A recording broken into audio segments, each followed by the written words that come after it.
German ফেরত মেয়ের জন্য পাত্র চাই, নিজের নামে 2 তলা বাড়ি আর 3 বিঘা জমি আছে, বয়স 29 বছর, ডিভোর্সি, আছে কফি শপ, গ্রামের বাড়ি ব্রাহ্মণবাড়িয়া। যে কোনো জেলার ভালো একজন পাত্র পেলে বিয়ে করে বিদেশে নিয়ে যাবেন। ফেসবুক কমেন্টে দেওয়া লিঙ্কে ক্লিক করে মোবাইল নম্বর আর ঠিকানা সংগ্রহ করা যাবে। ফেসবুকে পাত্রী চাই লিখে সার্চ করলে পাওয়া যায় এমন একাধিক পোস্ট। প্রতিটি পোস্টেই থাকে একটি সুন্দরী মেয়ের ছবি। অধিকাংশ ক্ষেত্রে বিবরণ একই, শুধু কোথাও বদলেছে বয়স, কোথাও পাত্রীর জমির পরিমাণ। এক ছবি দিয়ে কখনো জার্মানি ফেরত, কখনো ইতালি ফেরত, কখনো আবার দেখানো হয়েছে লন্ডন ফেরত পাত্রী। আর লিঙ্কগুলোয় ক্লিক করলে নিয়ে যাচ্ছে ট্রিকিয়া, জিতবাজ, বাবু 88, বাজি, 66 বিডি অনলাইনের মতো জুয়ার সাইটে। চলতি বছরের শুরুতে সরকারের পক্ষ থেকে জানানো হয়েছিল দেশে অন্তত 50 লাখ মানুষ অনলাইনে জুয়ায় আসক্ত।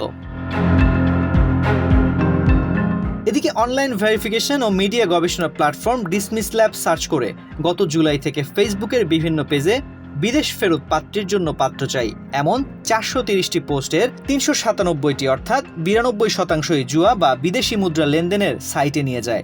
পোস্টগুলো শেয়ারের পরিমাণও অবিশ্বাস্য। শুধু ফেসবুক নয়, ইউটিউবে কোনো ভিডিও দেখতে গেলেই হুট করে হাজির হচ্ছে জুয়ার বিজ্ঞাপন। এসব বিজ্ঞাপনে বাংলাদেশি সংবাদ পাঠক পাঠিকা থেকে শুরু করে দেশ বিদেশের ক্রিকেটার সহ আরও অনেক সেলিব্রিটির ছবি ও এআই ভিডিও তৈরি করে জুয়ার প্রচারণা চালাতে দেখা গেছে। বছরখানেক ধরে ইউটিউবে সর্বাধিক জুয়ার বিজ্ঞাপনে দেখা গেছে সাকিব আল হাসানকে, যেখানে সাকিবকে বলতে শোনা যায়, আমি বেটিং করে লাখ লাখ টাকা আয় করেছি। অনুসন্ধানে দেখা গেছে বাংলাদেশের জুয়ার বিস্তার ভয়াবহ রূপ নিয়েছে।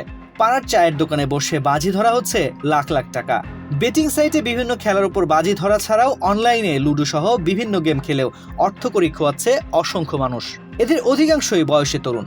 দরিদ্র রিক্সা চালক থেকে ধনীর দুলাল কেউ বাদ যাচ্ছেন না এই নেশা থেকে। প্রযুক্তিবিদরা বলছেন, অনলাইনে গেম বা জুয়া খেলে লাভবান হওয়ার নজির খুবই কম। একটা নির্দিষ্ট সময় পর টাকা পয়সা হাতিয়ে সাইট বন্ধ হয়ে যায়, এরপর খোলা হয় নতুন নামে নতুন সাইট।